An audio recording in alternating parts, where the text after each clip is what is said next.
Welcome to CryptoBytes, the podcast where we take today's news and information in the crypto space and break it down into bite-sized chunks. I'm your host, Rick. And this is Rob. Guys, do us a favor, hit the like, subscribe, ping the bell, tweet out this link too if you see us on Twitter. Please and thank you. We are a Cardano stake pool operator. Check us out, ticker AGC. We are a low saturated stake pool, so when we mint a block, you get massive rewards.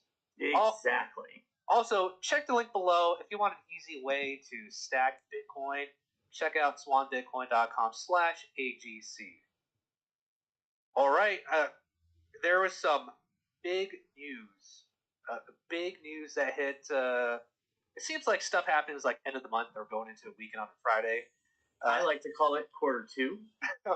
Right, it's like these politicians have like an agenda or have a metric they have to meet, so they push everything to like the last day to vote on. So coming out of the EU, they passed a bill out of a committee to essentially ban unhosted wallet. Oh, that's a surprise. Right, and if you could follow, if like ban unhosted wallet, so that means like I can't have my own personal wallet?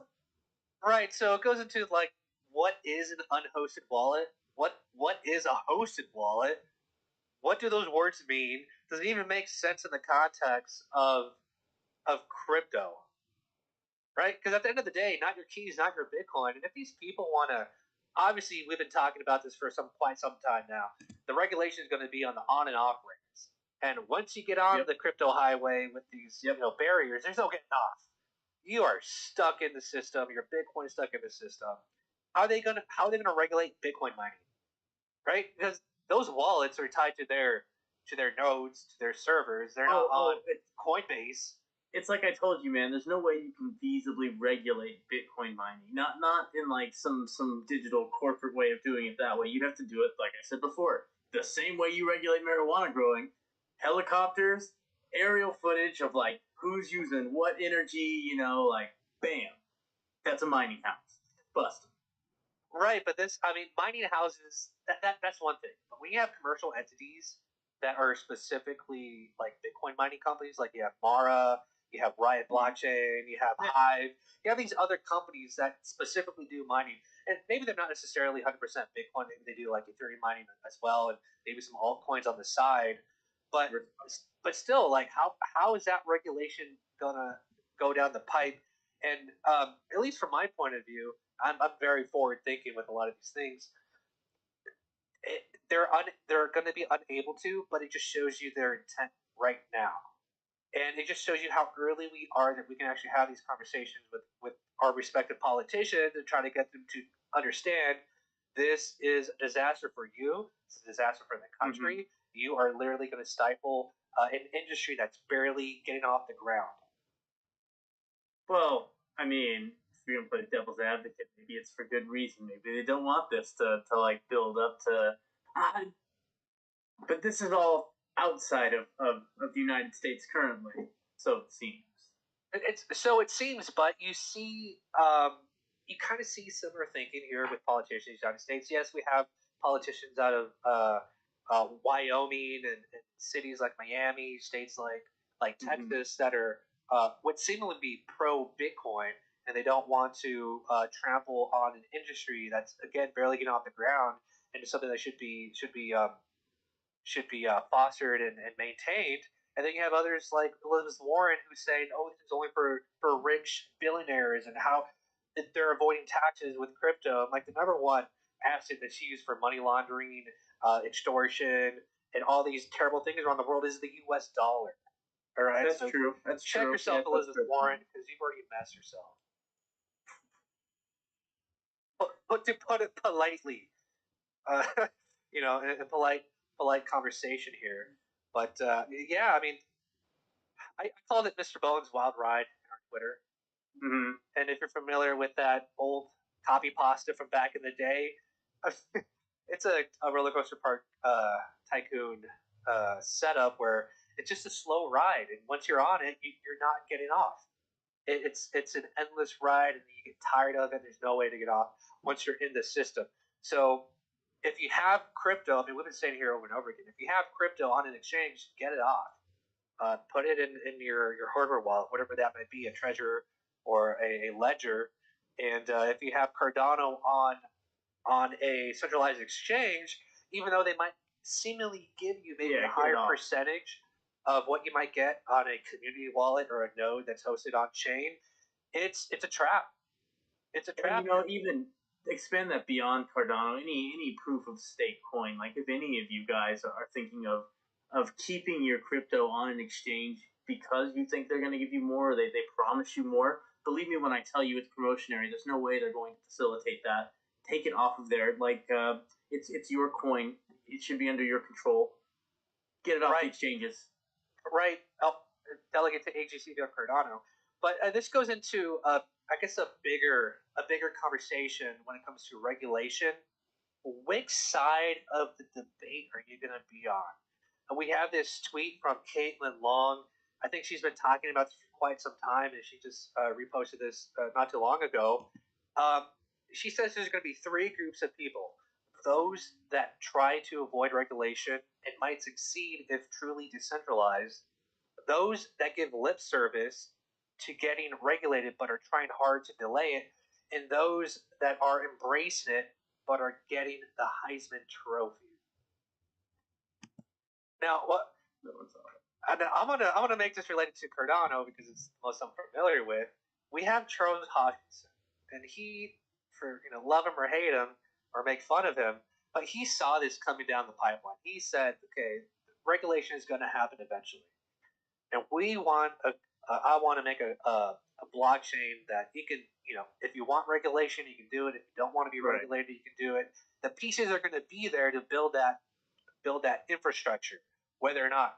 And I think recently he was in Dubai, this big conference in Dubai. That I mean, if you put on your tinfoil hat, I mean, it could be equivalent to Davos or to Bilderberg Group, if you're familiar with those steering committees. Those are some big tinfoil hat names. Right. I was talking to somebody, name drop Sim, before we went live, and it's like back in I think 2010, a bunch of these steering committees they invited social media companies like Twitter and Facebook to their meetings for the very first time, and that signaled, okay, this is what we're gonna use to control people.